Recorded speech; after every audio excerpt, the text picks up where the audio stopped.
গত 15 জানুয়ারি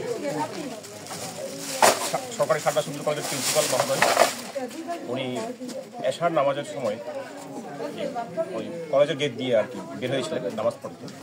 মোড়ে এসে হেঁটে যাওয়ার সময় ওখানে অতর্কিতে পেছন থেকে একটা চলন্ত মোটরসাইকেলে ওনাকে মাথায় বাড়ি দিয়ে চলে যায়। তো আমরা সিসি ফুটেজে দেখলাম সেটা 3 জন লোক তাকে 3 জন ছিল সে মোটরসাইকেলে। তো সেই ঘটনায় তো এটা মামলা রুজু হয়। আমরা সেটা নিয়ে তৎপর ছিলাম।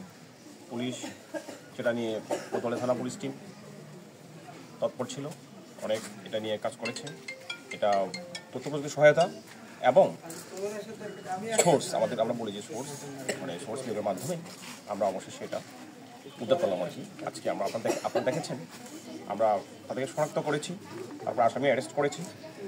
আর আজকে আসামিদের দেখানো মতে তাদের দেখানো মতে এই যে সাইমন, জুয়েল আর জন আছে হচ্ছে ইমন, এই জুয়েল এবং সাইমনের দেখানোর মতে আমরা তাদের ব্যবহৃত জিনিসগুলো উদ্ধার করেছি। সাইমনের বাসায়, সাইমন হচ্ছে তার বোনের বাসায় মোটরসাইকেলটা রেখেছিল আর কি। তো সেখানে আপনারা গিয়েছেন দেখছেন, সেখান থেকে তার বোনের বাসা থেকে মোটরসাইকেলটা উদ্ধার করা হয়েছে তার দেখানোর মতে। আর হচ্ছে আমরা এখন জুয়েল আর সাইমনের বাসায় সাইমনের বোনের বাসায় সে গাড়ি রাখছিল, আর তার নিজের বাসায় এসে আমরা দেখলাম তার গাড়ির সে কী করছিল, গাড়ির পার্টস সামনে ওই যে নাম্বার প্লেটটা গার্ডারটা খুলে রাখছিল, খুলে যাতে মানে বুঝতে না পারে সে মানে গাড়ি চিনতে না পারে খুলে রাখছিল। আর আমরা জুয়েল আরেকজন ছিল জুয়েল, তখন তো শীতকাল ছিল, জুয়েলের এই যে জ্যাকেট পরা ছিল এবং গলায় যে মাপার ছিল আমরা সেটাও জুয়েলের দেখার মতো তার বাড়ি থেকে উদ্ধার করেছি। তো এই মোটামুটি আমাদের আর কি। তো আমরা এবং যে তাদের যে মেরেছিল সেটা একটা প্ল্যানিং ছিল, কিন্তু এই প্ল্যানিংয়ের মূল যে পরিকল্পনাকারী নির্দেশদাতা তাকে আমরা অ্যারেস্ট করেছি। নাম কি তার? সে কেন নির্দেশ দিল, তারপর উদ্দেশ্য কেন ওদের এই কাজটা করা হলো? যে নির্দেশ দিল তার নাম কি?